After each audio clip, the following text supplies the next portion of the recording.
Praise the Lord. Sa susunod na buwan, papalitan na natin yung MC.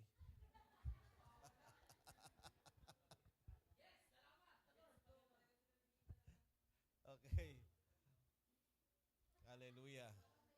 Tumayo po tayo at buksan natin ating Bible. 1 Corinthians chapter 9, verse 27. Hallelujah. Basahin po muna natin ang Word of God. Ang sabi po rito sa version ng NLT, I discipline my body like an athlete, training it to do what it should. Otherwise, I fear that after preaching to others, I myself might be disqualified. Taas po natin ang ating mga Bible. Ama, kami po ay lumalapit sa iyo at nagpupuri, nagpapasalamat dahil patuloy na pinagkakalooban mo po kami ng mga pagkakataon kagaya nito. Dahil alam namin na may panahon na darating na hindi na iaalaw ang pagsamba, pagpupuri, pagbabasa, at kami daranas na ng matitinding mga pagsubok at mga pighati. Ama, salamat po dahil ayahan po ninyo na masamantala namin ang pagkakataong ito na kami ay patuloy na magsama-samang mag-fellowship. Magsama-sama po kami, ma-enjoy namin ang isa't isa bilang isang pamilya at ayahan po ninyong ang mga salita mo ay aming pagsalusaluhan upang ito'y maging lakas at gabay sa aming pamumuhay. Pagpalain po ninyo ang lahat ng narito at i-bless niyo po ang lahat ng kanilang mga nasa tahanan na nanonood ng aming live. At ito ang aking panalangin sa pangalan ni Jesus. Amen and amen. Praise the Lord. Hallelujah. So, ang topic po natin ngayong umaga, it's about discipline. Yan. Lagi natin pinag-uusapan, ang disciple dapat may disiplina dahil ang salitang disciple ay galing sa salitang discipline. Kaya pag ikaw ay disciple, hindi po pwedeng wala kang disiplina. Kaya napakahalaga po na mayroon po tayong disiplina. Amen. Sabi ko nga po, mga kapatid, bago tayo naging disciple, naging Christian muna tayo. Amen? Amen? So, ibig sabihin, sino ang mas malago? Ang Christian ba o ang disciple? Ang disciple. Kasi ang disciple, dumadaan sa disiplina. Pero yung Christian, hindi siya dumaan sa disiplina. Ayaw niya ng disiplina, kaya hindi siya lumago. Amen. Kaya, tandaan po natin, mga kapatid, sa Bible, disciple ang ini-encourage. Kasi nabanggit ang salitang Christian 3 beses lang. Samantalang ang salitang disciple, 244 na nabanggit sa Bible. So, ibig sabihin, dapat alam natin kung alin ang ating ipa-priority, kung alin ang ating dapat na unahin. Amen? So, ina-encourage tayo na dapat lahat maging disciple. Amen? Lahat ng uma-attend, Christian, pero hindi lahat disciple. Ang disciple, sila lamang yung dumadaan sa proseso ng disiplina. At maraming Kristiyano ang ayaw sa disiplina. Amen? Ang number 1 na disiplina ang ginagawa natin at siyempre ito ay ang devotion. Yan po ang number 1 na disiplina na ginagawa natin. Amen? Na nagdi-devotion tayo at ang disiplina natin dito, day and night. Amen? Pero tandaan po natin, hindi lang devotion ang disiplinang ginagawa natin. Iyan ay isa lang sa mga disiplinang ginagawa natin or pinapractice. Amen. Hallelujah. Ayahan yung ipaliwanag ko muna isa-isa, mga kapatid, yung disiplina na ating pong pinagdadaanan bilang mga disciple. Number 1, ang pagdidevotion. Ang sabi po ng Bible, amen, Joshua 1:8, anong sabi ng Bible? Ang sabi po rito, mga kapatid, ang aklat ng kautosang ito ay ating bulay-bulayan, araw at gabi, upang malaman natin ang lahat ng nakasulat dito. Amen? Anong nakasulat? Utos ng Diyos. Para malaman natin kung ano ang iniuutos ng Diyos na nakasulat. Amen ba? Hallelujah. Hindi mo kasi masusunod ang utos ng Diyos kung hindi mo alam. At paano mo malalaman ang utos ng Diyos? Basahin mo ang Bible. Amen? At sa pagbabasa mo ng Bible, dagdagan mo na ng devotion. O kagaya ni Jane, nagpatuto siya kanina, nabasa na niya ang Bible for 1 year. O di ba? Accomplishment yun. Sa isang kabataan, 16 years old, na nagbabasa, nagdi-devotion, amen? Isang accomplishment po yun, mga kapatid. Dahil mostly, karami ng mga kabataan ngayon, walang alam kundi mag-Facebook. Walang time sa pagbabasa ng Bible. Amen? Ngayon, salamat sa Diyos. Nabasa na ni Jane ang buong Biblia. Palakpakan natin si Lord.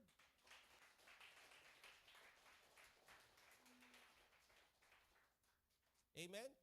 Kasi ginagawa niya yung disiplina na ginagawa natin, pinapractice natin ngayon. Amen ba? Hallelujah. Ang nakakalungkot lang po, mga kapatid, kahit mga pastor, hindi nila binabasa ang Bible every day. At marami ring mga pastor ang umaayaw sa devotion. Lalo na yung mga Christian na titisod pa sa devotion. Pag pinag-devotion mo, mas maganda pang lumipat ng ibang simbahan kesa sa mag-devotion. Di ba? Kasi ayaw nila yung disiplina. Ayaw nila yung discipline. Nag-meeting nga po kami ng mga kapastoran dito sa Binaonan. Ako yung chairman. Bago po ako nagsimula, sabi ko, mag-share muna tayo ng devotion. Alam nyo, 2 lang po kami nag-share ng devotion. Yung karamihan doon, hindi nagdi-devotion. Nagbabasa ng Bible para gagawa lang ng preaching. Ang paggawa ng preaching, hindi po Bible reading yun. Di ba? Kaya mga kapatid, paano natin i-expect na ang church ay lalago, mag-grow as a whole? Amen? Marami pang mga simbahan na hindi pa nagbabasa ng Bible. Kaya ina-encourage po natin na magbasa ng Bible. Amen? At ito'y hindi po para sa akin. Hindi po ito para kay pastora o kaya para sa ibang mga kapatid. Personal development po natin ito. Amen? Kailanman hindi ka lalago sa iyong pananampalataya kung hindi ka nagbabasa ng Bible. Bakit? Dahil madali kang maakay, madali kang maimpluwensyahan ng ibang katuruan kung wala kang pundasyon. Ang foundation natin, Word of God, ikaw mismo magbabasa. Hindi mo ito pababasa sa anak mo, sa kapatid mo, sa magulang mo. Hindi. Ikaw mismo ang magbabasa at magbubulay. Amen? Kaya napakalaga nito, kapatid. At nagandaan ako sa testimony ni Jane. Sabi niya, ngayon siya talaga nag-grow. Nakita niya. Bakit? Nagbabasa siya ng Bible eh. Kung hindi ka nagbabasa ng Bible, hindi ka mag-grow sa iyong faith. Bakit? Ang sabi ng Bible, Romans 10:17, faith cometh by hearing, and hearing by the Word of God. Amen? Noong kasing unang panahon, ang Bible, pinipreach, binabasa. Bakit? Wala pa pong nalilimbag o natatranslate na translation. Kumbaga, ang Bible noong unang panahon, isa lang. Amen? Hindi kagaya ngayon, ang dami na ng translation, bawat tao may Bible na. Amen? Amen? Kaya ngayon, mas applicable ngayon, yung nagbabasa ka. Kasi pag nagbabasa ka, kasi ang pagbabasa po noong unang panahon, tandaan ninyo kapatid, ay malakas. Hindi po pabulong.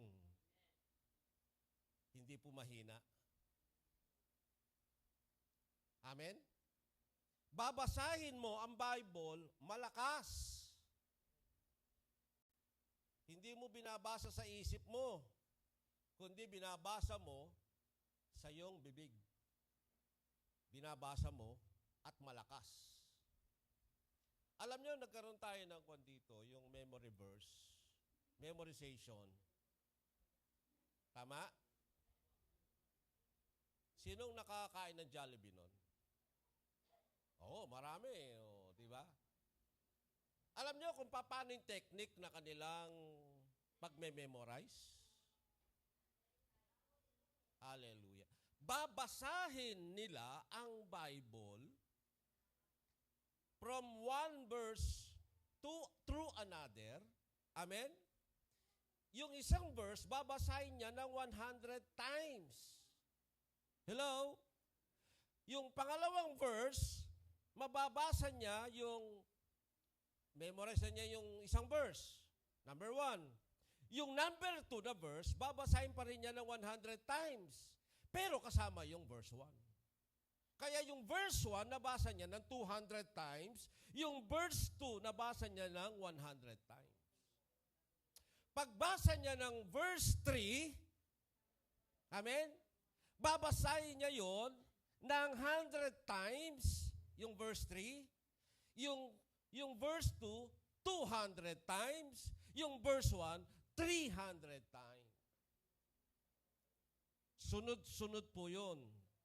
Hindi po laktaw-laktaw. Hindi po yung babasahin niya 100 times yung verse 1, 100 times yung verse 2. Hindi. Pag binasa mo yung verse 1, amen? 100 times. Pag binasa mo yung verse 2, amen? Isasama mong babasahin yung verse 1 at saka verse 2. Amen? Pag binasa niya yung verse 3, amen? Isasama pa rin niya yung verse 1 at saka verse 2 hanggang verse 3. Kaya pagka nagbasa siya, 100 times sa verse 3, 200 times sa verse 2, 300 times sa verse 1. Hanggang sa sunod-sunod. Nakita ko, mga kapatid, talagang tatatak sa iyong isip, tatatak sa iyong puso, ang iyong pagme-memorize. Amen? Tatatak talaga. At ang ganda nito, hindi mo siya makakalimutan. Di ba? Hindi kagaya ng halimbawa, magme-memorize ka. Halimbawa, Psalm 23, the Lord is my shepherd, I shall not want, so forth, so forth. Amen? After 1 week, nakalimutan mo na naman. Oh, ang technique pala ganun. Di ba? At binabasa nila ito ng malakas. Hindi po sila bumubulong. So, yun po yung technique. Naunawaan niyo po? Amen. So, yun po yung unang-unang discipline or disiplina na ini-implement natin, ina-apply natin dito sa church. Devotion. Amen po ba? So, sino na po ang nagdi-devotion ngayon? Ba't nahiya ba ka magtaas? Hallelujah. Salamat. Maigit kalahati na, no? Nagdi-devotion. Praise the Lord. Oh, nakikita ko yung kay Bana, tuloy-tuloy na. Amen? Noon kasi natigil siya eh. Ngayon tuloy-tuloy na. Tama? Praise the Lord. Hallelujah. Sa December, lahat ng nakatapos ng devotion, bibigyan ko ng tigi-tigis ang cellphone. At saka tablet. Oo. Mamimili kayo, iPad or iPhone. Ha? Tablet. Oo. Yung tableta ni Moses. Amen. Praise the Lord. Okay? So, pangalawang disiplina. Second discipline natin. Amen. Ang ikalawang ating disiplina na ini-implement dito sa church, kaya ako po ito tinuro upang sa ganon, maintindihan natin kung ano yung disiplina ginagawa natin. Akala kasi ng iba, devotion lang ang ating disiplina. Amen? Mayroon pa po tayong ikalawang disiplina na ini-implement. Ano po ito? Fasting.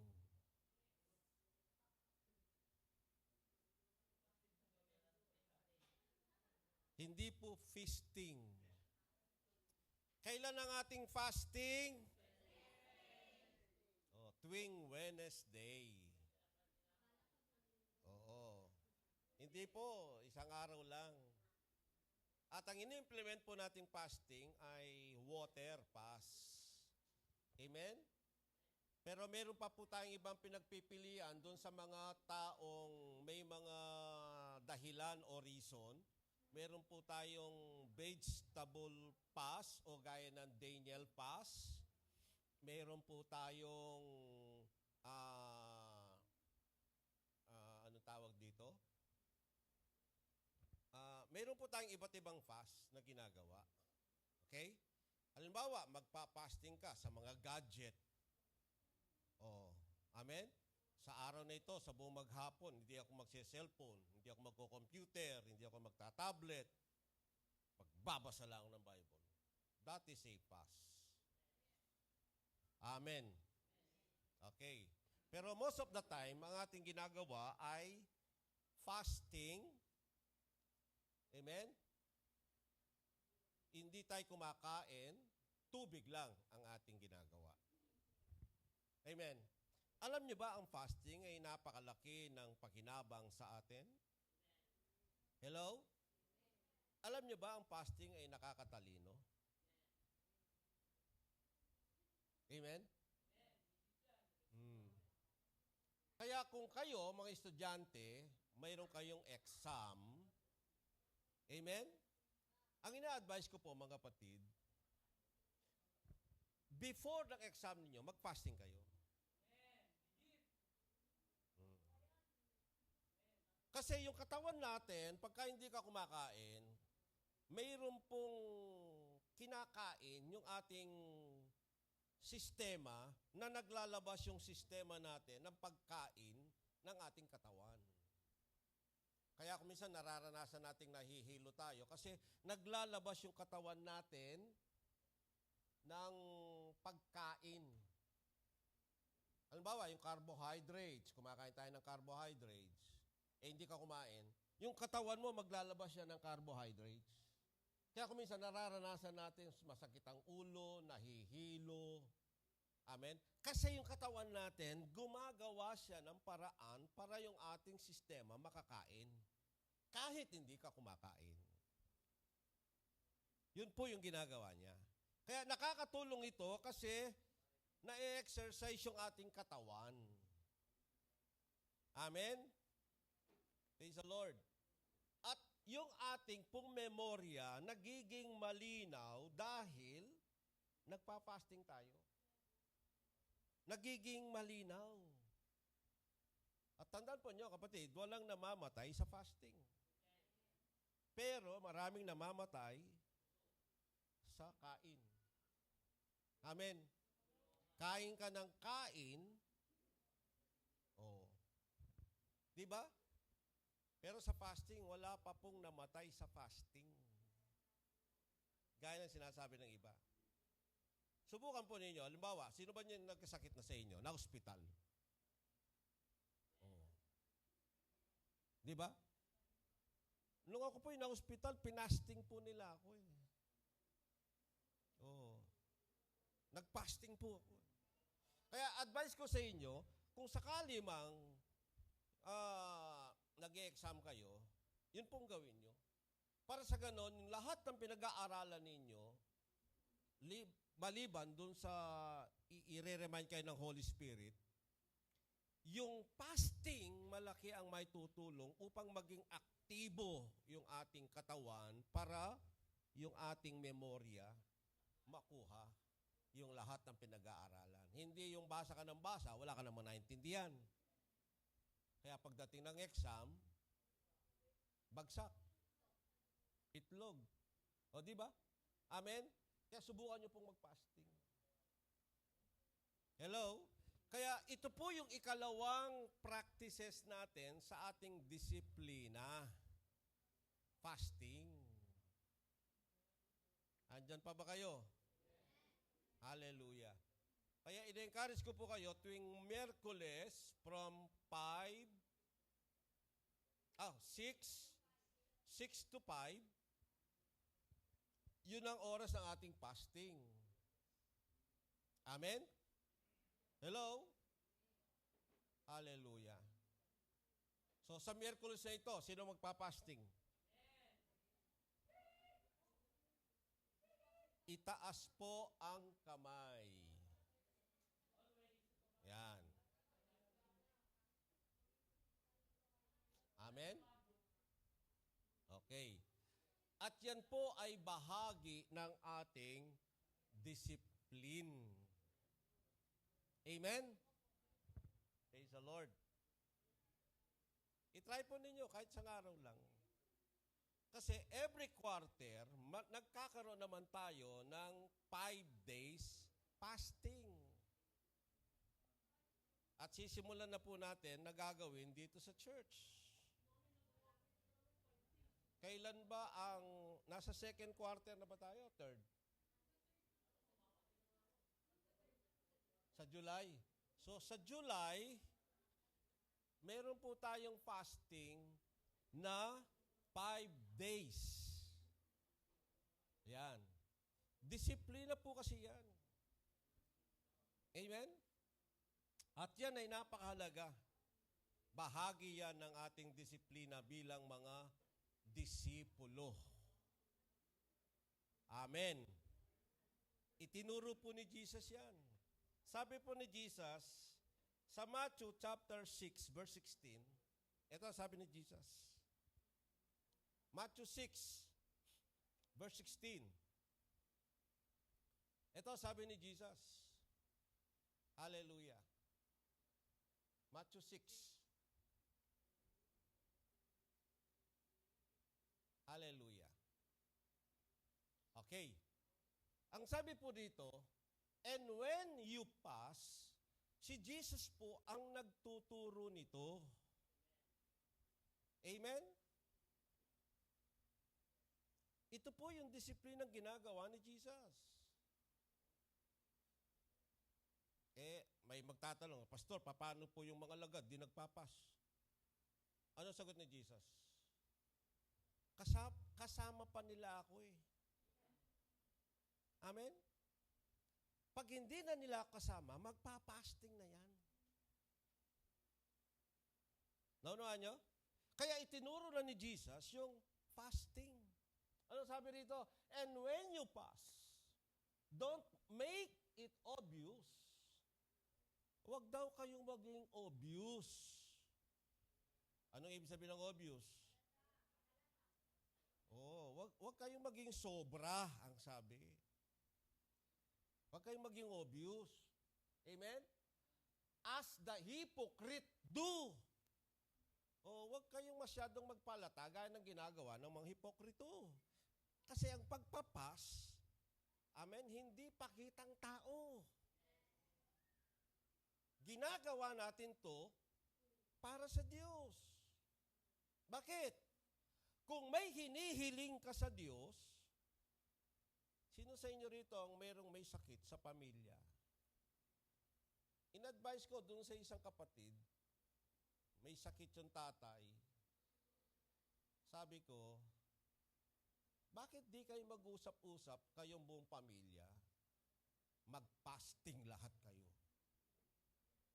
Ipag-fasting nyo yung kagalingan ng inyong magulang.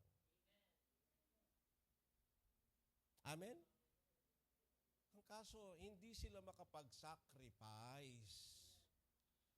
Kaya yun, natuluyan, namatay. In-advise ko po sila ng ganun.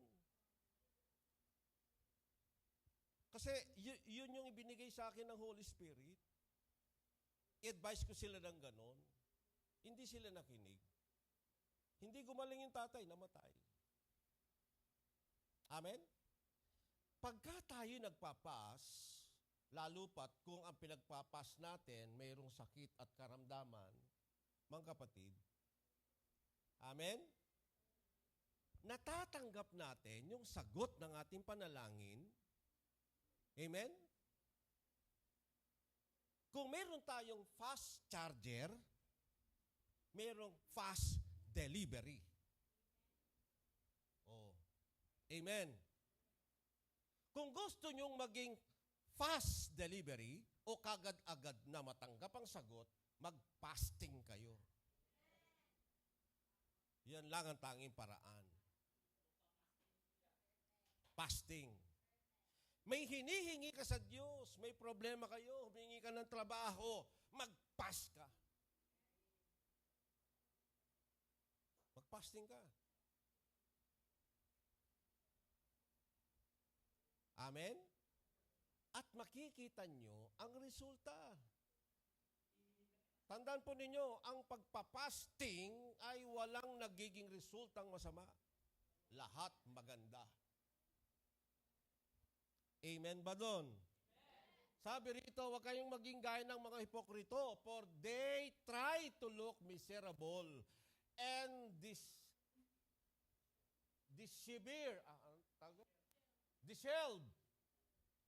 disheveled, so people will admire them for their fasting.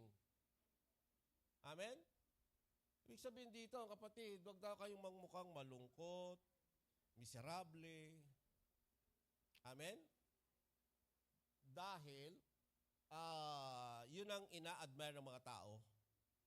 Amen? So, ibig sabihin, sabi rito, I tell you the truth, sabi ni Jesus. Sinasabi ko sa inyo, totoo. And this is the truth. that is the only reward they will ever get. Pagka yung ating hangad ay i-admire ang tao, i-please ang tao, at makuha ang atensyon ng tao dahil sa ating pagpapasting, tinanggap na raw natin yung ating reward. Wala ka nang tatanggaping reward sa Lord. Amen. Amen. Kaya ang sabi ng Bible, next verse, kung magpapasting ka, huwag mong ipakitang malungkot ka. Hello? Yung iba kasi sa Israel, sa Old Testament, nagsusuot sila ng sako.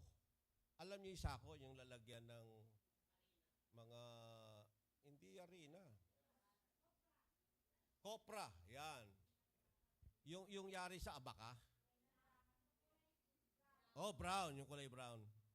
Ginugupit po nila yon magkabila hanggang sa yung taas nito, ginugupitan nila para pumasok yung ulo at yun ang ginagawang damit.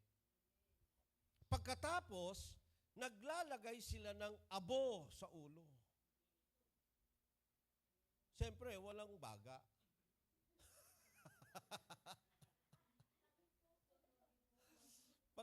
pag may baga nun, maluluto utak mo. Maglalagay sila ng abo at uupo sila sa tabi ng kalsada. Kaya alam na alam mo, isang tayo nagpa-fasting dahil madadaanan mo siya sa kalsada. Nakasako at may abo ang ulo. Pero sabi ni Jesus, wag na wag ninyong gagawin iyan. Amen? Yan ang pinagbabawal ng Panginoon na wag natin gagawin. Ang sabi niya rito, but when you fast, comb your hair and wash your face. Amen? Amen? Pag nagpapasting ka daw, mag-makeup ka. Maligo ka. Magpaganda ka. Amen? Praise the Lord. Di ko alam kung ano ang sikreto ni Lelen. Sa fasting ba yan? Iba po yung fasting sa pagre-reduce. Amen? At iba rin ang epekto po niyan. Tandaan po ninyo, sa fasting, laging kasama ang prayer. Amen? Kung mag-aalmusal ka, hindi ka na mag-aalmusal, so ang magiging almusal mo, prayer. Kung manananghalian ka, dahil hindi ka na makakain, hindi ka na manananghalian ng pagkain, ang magiging pananghalian mo, prayer. Amen. So, yun po yung prayer. Hallelujah. Naunawaan niyo po? So, malaki pong epekto pagka po nagpa-fasting tayo. Yung panalangin natin, kung sasagutin man ng Lord yan, amen? Pagka nilagyan natin ng sacrifice, nilagyan natin ng fasting, iba pong epekto. Mas nagiging mabilis ang epekto niya kesa dun sa regular kang nagpipray. Bakit? May kasamang fasting. Ang problema lang natin, ayaw natin ng disiplina. Yun ang problema. Ayaw nating nahihirapan. Ayaw nating nagsasacrifice. Amen? Si Jesus nga, isinacrifice niya ang buong buhay niya. Ngayon, isang fasting lang, di mo magawa. Lalo pat kung may matindi kang pangangailangan. Ito yung breakthrough na gusto kong mangyari po sa atin, mga kapatid. Amen? Ang dami natin pinagdadaan ng problema ngayon. Hello? Problema natin ang pamasahe, ang taas. Diba? Problema natin ang pagkain, ang taas ng bilihin. Ano dapat niyong gawin? May mga bagay kayong dapat gawin ni pag-pray. Ano yan? Fasting. Kaya, ina-encourage ko po kayo. Kayong mag-asawa. Lalo na. Kahit mag-fasting kayo ng 1 taon, hindi alata.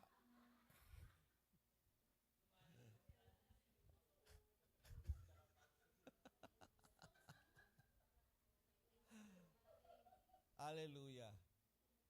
Amen? Praise the Lord. Kaming dalawa ni Pastora.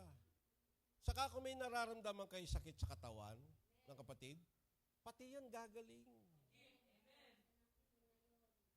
Amen. Amen. Praise the Lord. Hallelujah. So, sino ang magpa-fasting sa Wednesday? Praise the Lord. Hallelujah. Amen. Praise God. Oh, nagtaas na kayo ng kamay. Yan. Miyerkules. I-try ninyo. Kahit isang araw lang. Di ba? Kinabukasan, 1 linggo. Mataas na mataas. Oh. Amen. Praise the Lord. Hallelujah. Naunawaan niyo po ba? Praise God. So, yun po yung mga bagay, mga kapatid, na disiplinang ginagawa natin. Amen? At meron pa po tayong 3. Nakailan na po tayo? 2. At meron pa tayo? 3. Oh. Yung 3 ito ay ibibigay ko sa inyong assignment. Next week. Ang makakahula, may ibibigay ako sa kanila. Ha? Oo. Lugi sila sa morning devotion. Hindi, yung iba nasa morning devotion, di rin nila alam.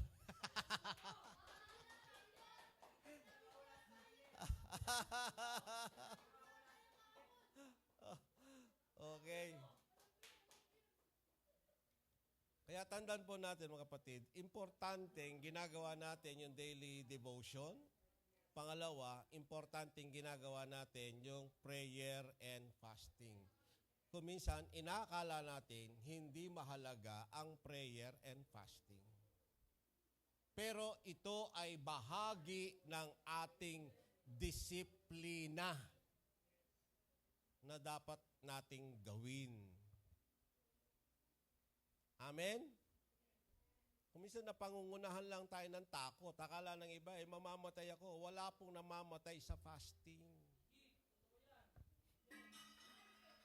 Amen ba? Hallelujah. Paano po yun? May trabaho ako di magtrabaho ka.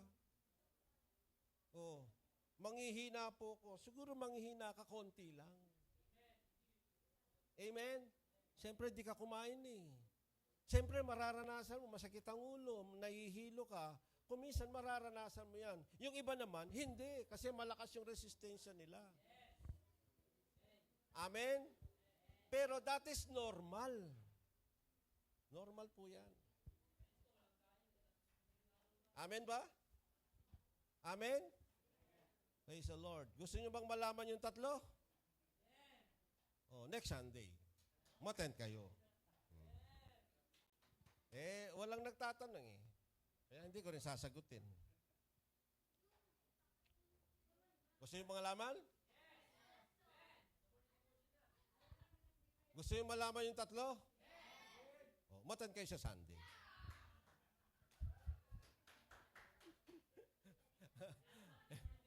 Amen? Hindi, maganda yung may suspense. Para sa ganon, at least exciting. Oh. Di ba? May aabangan tayo. Amen. So, importante ito mga kapatid kasi akala natin walang kwenta yung disiplina. Hindi. May pakinabang po yan. Ulitin natin yung ating text. Yung ating text. 1 Corinthians 9:27. Tignan natin yung ating text. Di ba? Ano sabi rito? I discipline my body like an athlete, training it to do what it should. Otherwise, I fear that after preaching to others, I myself might be disqualified. Sinong gustong ma-disqualify? Wala. Amen? Kung ayaw niyong ma-disqualify, magpadisiplina kayo. Yan lang ang tanging paraan.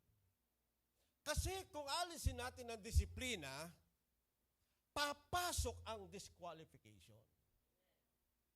Amen?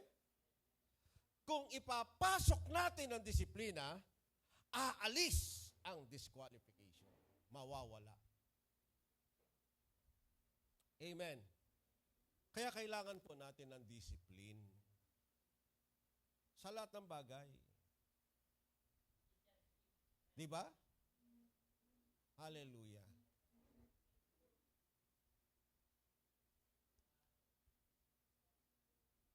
Ewan ko, sa lahat yata ng trabaho, may training. Bago ka makapasok. Di ba? Amen. May mga requirements. Meron? Yun.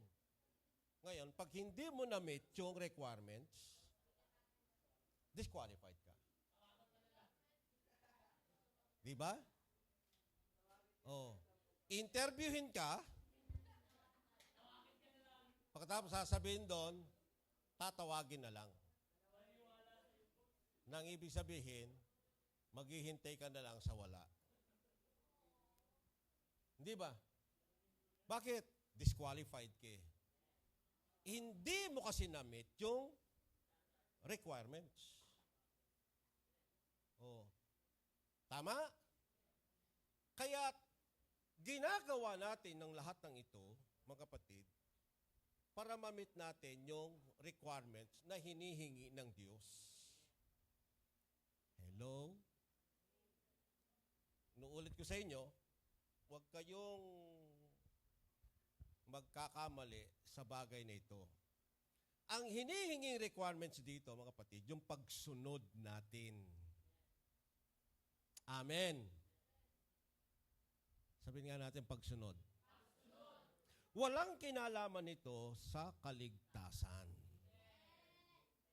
Baka isipin nyo, ang dami naman requirements bago maligtas. Wala pong kinalaman nito sa salvation. Ang salvation natin, secured na. Amen. Kaya natin ginagawa ito, mga kapatid, para doon sa mga pangako ng Diyos. Para makuha natin. Parang yung nangyari kay Moses. Ang sabi, hindi siya nakapasok sa promised land. Iniisip ka agad ng iba na yung promised land, yun yung heaven. Na ang promised land, yun yung kaligtasan. Eh, hindi nakapasok si Moses sa heaven. Walang kinalaman po iyon sa kaligtasan. Yung hindi pagpasok ni Moses sa promised land ay dahil hindi siya sumunod sa instruction. Kaya hindi siya nakapasok sa promised land dahil hindi siya sumunod. May hindi nagustuhan ng Diyos sa kanya. Naunawaan nyo? Amen? Kaya yung tinatawag dito, dinidisiplina ko ang sarili ko, Ito ay para sa ating ikabubuti. Kaya marami sa atin, hindi natin nakukuha yung mga pangako ng Diyos sa atin dahil na-disqualified tayo madalas. Bakit ka na-disqualified? Hindi mo nasusunod yung requirements. So, ang requirements na ito, patungkol lahat ito sa pagpapala, sa blessing. Amen? Ng Diyos na makukuha mo. Naunawaan natin? Malinaw? Ito yung bunga pagka nagbabasa ka ng Bible, naiintindihan mo ang lahat. Mga kapatid, naunawaan mo, lumalalim ka, nag-grow ka, nagbubunga ka. Yan po ang ibig sabihin ng paglago. Amen. Hindi ka mag-grow kung puro gatas ang pinipreach sa inyo. Puro gatas. Kailangan din naman pinapakain tayo ng isda. O ng karne. Sino gusto na lechon?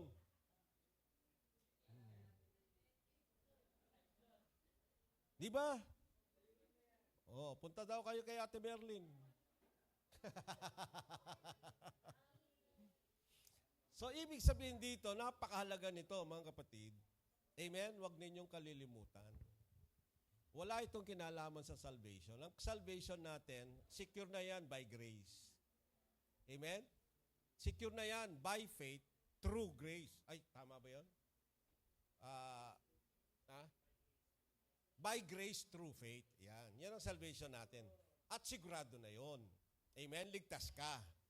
Amen? Praise the Lord.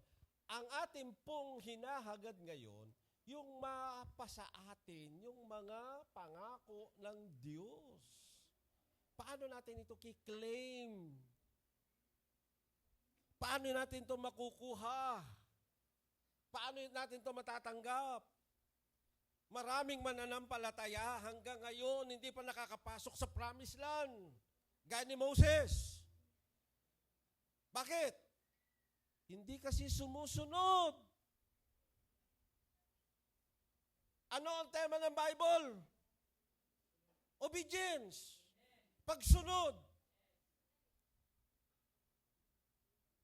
Amen. Yung sinabi ng Bible, total, may oras pa tayo. Gusto nyo dagdagan ko? Matthew 7:21.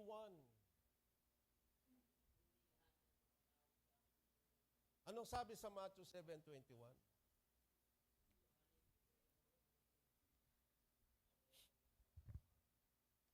Anong sabi diyan? Matthew 7:21. Not everyone who calls out to me, Lord, Lord, will enter the kingdom of heaven. Only those who actually do the will of my Father in heaven will enter. Amen. Kung titignan natin to, parang yun yung kaharian ng kaharian ng langit. Amen? Ano yung kaharian ng langit? Ano yung kaharian ng langit? Ano yung kingdom of God? Kaharian ng Diyos. Amen? Kingdom of heaven, kaharian ng Diyos. Ano yung prayer ni Jesus? Let thy kingdom come. Amen. Ito yung prayer ni Jesus. Dumating yung kaharian ng Diyos dito sa lupa. Tama. kingdom. Oh, kanina pinag-aralan natin kung paano papasok sa kingdom. Amen ba? Hallelujah. Yun ang pinapangaral ni Jesus. Tama? Ano yung kingdom na yun? Sabi ni Jesus, seek first the kingdom of God and His righteousness, and all these things shall be added unto you. Naunawaan nyo? Hanapin yung una sa lahat ang kaipagharian ng Diyos. Yung mapa sa inyo, ang kingdom of God. Ayan. Amen. Amen. Hallelujah. Bakit? Kasi yung kingdom, mga kapatid, nandoon lahat ng blessing na kailangan natin. Amen? Praise the Lord. At ang tanging sikreto para makapasok ka doon sa kingdom of God, sumunod. Naunawaan nyo? Amen? Sumunod ka. Kaya sabi ni Jesus, yun lamang sumusunod, gumagawa ng kalooban ng aking Ama ang makakapasok. Amen. Kaya sabi ko sa inyo kanina, kahit na-born again ka, hindi ibig sabihin, nakapasok ka na. Di ba? Paano ka makakapasok? Di ba sabi ng Bible, John 3:3, except a man be born again, he cannot see the kingdom of God. So, ibig sabihin, maraming mga na-born again. Amen.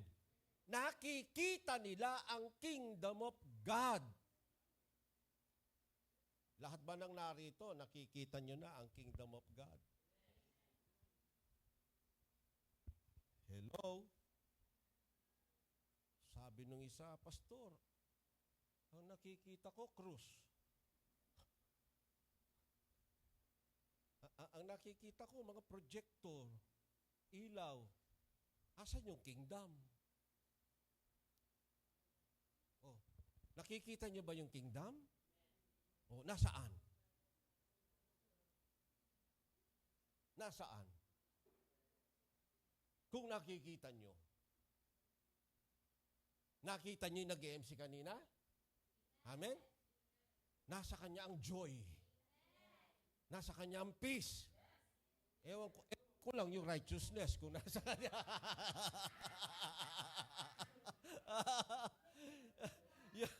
Yun ang kingdom of God.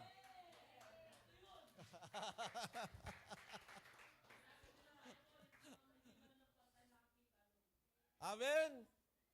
Makikita mo eh. Makikita mo yung kapatid, masayang masaya, may kapayapaan, panatag ang buhay.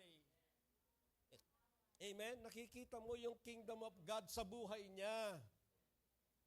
Dahil ang kingdom of God, hindi po yan structure.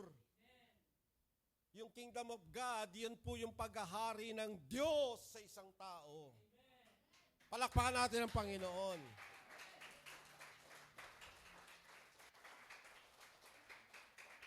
Amen. Kaya yung pagpasok sa kingdom of God, mga kapatid, pagpasok po yun doon sa mga pagpapalang nakalaan sa atin. Kaya lahat ng kailangan mo, amen, will be added unto you. Pag pumasok ka, paano pag hindi ka pumasok? Kasi may born again na nasa labas. Hindi pumapasok. Ito yung mga taong hindi sumusunod sa kalooban ng Diyos. Kaya hindi makapasok. Naunawaan nyo. Wala po itong kinalaman sa kaligtasan. Patungkol po ito sa lahat ng blessing ng Lord. Kaya tanungin natin sarili natin, bakit mananampalataya naman ako? Bakit hanggang ngayon hindi ko nararanasan yung buhay na masagana, buhay na kasiyasiya, buhay na abundant, buhay na pinagpala? Bakit? O, tanungin nyo sarili nyo.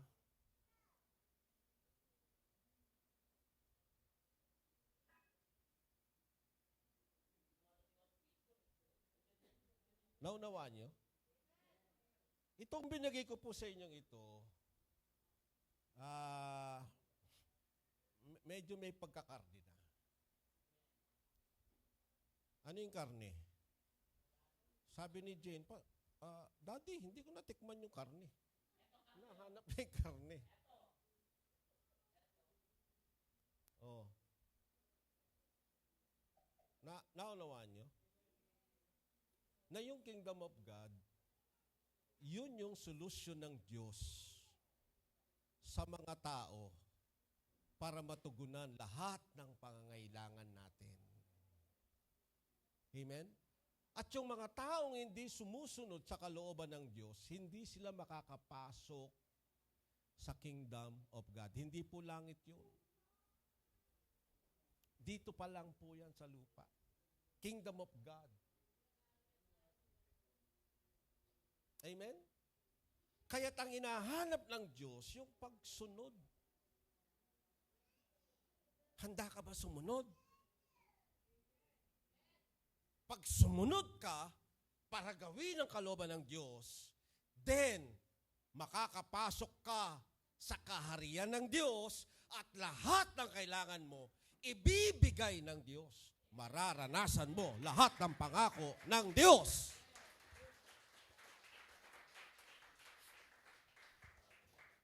Amen. Hallelujah. Kung hindi po kayo agree sa mga sinasabi ko, pwede po ninyong pag-aralan. Amen? Pero kung pag-aaralan nyo pa yan, aabutan kayo ng taon. Amen?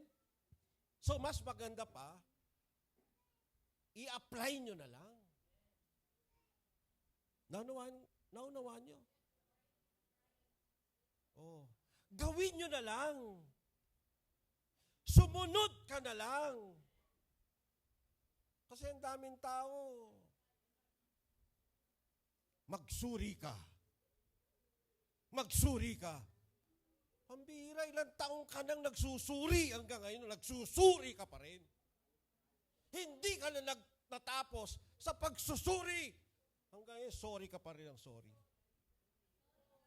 Yung suri, naging sorry. Apply na. Faith is now. Faith is now or never. Amen. Hallelujah. Pag in-apply mo ngayon, mararanasan mo, walang delay. Yung blessing ng Lord. Pero kung hanggang ngayon magsusuri ka pala, mag-aaral ka pala, ngayon ka palang magbabasa, aabutin ka ng taon. Ang tagal niyan. Amen? Pero pag in-apply mo na kaagad, mga kapatid, mararanasan mo ang blessing, ang pagpapala, ang pangako ng Diyos. Amen. Sabi nga ng Bible, ang Diyos ay tapat sa kanyang pangako. Oh, lahat ng pangako ng Diyos, naghihintay lang na kunin natin. Nandyan lang yan. Sungkitin mo na. Kunin mo na. I-apply mo na. Paano natin makukuha? Sumunod ka na. Sumunod. Hello? Sabihin mo sa katabi mo, sumunod ka na.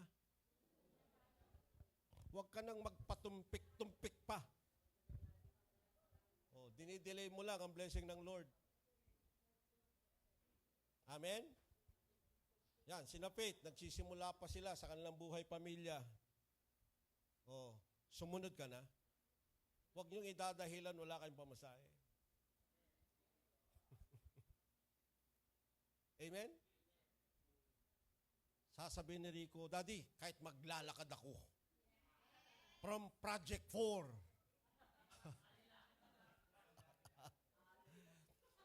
Hindi ko naman naayahang maglalakad ka.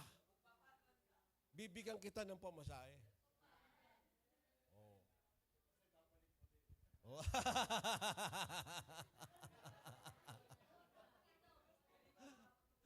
Di ba? Hallelujah. Gusto ng Lord, ma-enjoy natin ang buhay dito. Amen? Tandaan po ninyo, mga kapatid, lahat ng sumunod sa Diyos, pinagpala ang buhay. Si David sumunod. Amen. At sino pa ba yung sumunod na hari? 7 taon pa lang siya hari na, si Joas. Yung devotion natin, no, kagabi. Oh, sino yung kanyang uncle?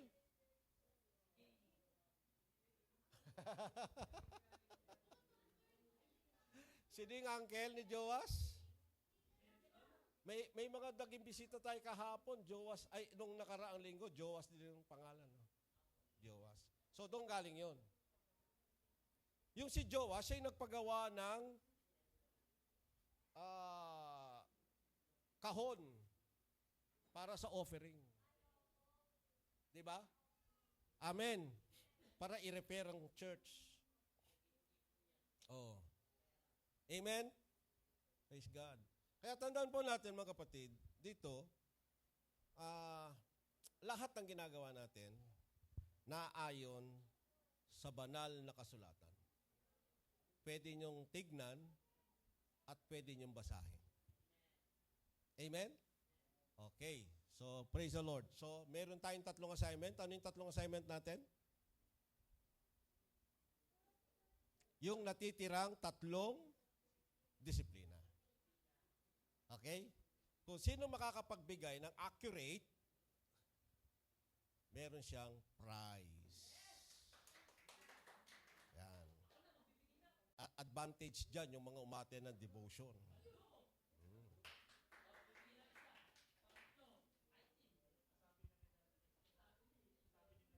Oo, nasabi ko yun, kaya lang nakalimutan nila. Okay? Sige, tumayo po tayo. May natutunan po ba tayo? Maaring hindi lahat kayo pabor sa sinasabi ko. Pero katungkulan ko pong ituro ang totoo. Amen? Ngayon, kung hindi kayo pabor sa sinasabi ko, pwede kayong magsaliksik hanggang mamatay kayo.